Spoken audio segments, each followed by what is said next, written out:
નમસ્તે YouTube family, તમે કેમ છો? સરસ તો છો ને? આજે કેટલું મસ્ત વાતાવરણ છે. આજે આપણે નાસ્તા માટે કાકડીના પૂડા બનાવવાના છે. એ માટે મેં નાની નાની 2 કાકડી લઈ લીધી છે અને પછી તેને ધોઈને મેં તેનું છીણું કરી નાખ્યું છે ખમણીને પછી તેમાંથી જે પાણી હતું તેને મેં કાઢી નાખ્યું છે અને કાઢી નાખીને તેમાં મેં મસાલાનો સમાવેશ કર્યો છે. મસાલામાં છે ને હળદર, મીઠું, ખાંડ અને લીલો મસાલામાં મરચું, આદું અને લસણનો સમાવેશ થાય છે અને તેને મેં ઉમેરીને બરાબર મિક્સ કરી લીધો છે કે તેમાં તે બરાબર રીતે પચી જાય. અને પછી તે મિક્સ કર્યા પછી મેં તેને થોડા વાર માટે રાખી મૂક્યો છે. પછી તેમાં 1 વાટકો ભરીને મેં ચોખાનો લોટ લીધો છે અને તે ચોખાના લોટને મેં તેમાં મિક્સ કર્યો છે અને પછી મિક્સ કરીને તેમાં થોડું પાણી ઉમેરતી ગઈ અને તેનું થોડું જાડું બી નહીં અને પતલું બી નહીં એવું મસ્ત રીતનું બેટર બનાવ્યું છે.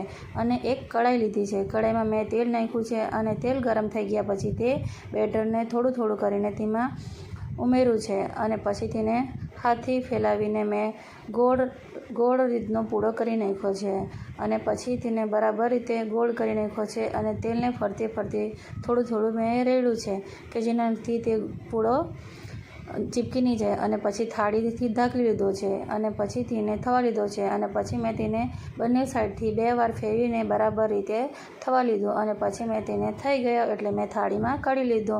આવી રીતે તમે પણ સરસ રીતે કાકડીનો પૂડો બનાવો અને મારા ચેનલ લાઈક કરો, શેર કરો અને સબસ્ક્રાઈબ કરો. તમારો ધન્યવાદ.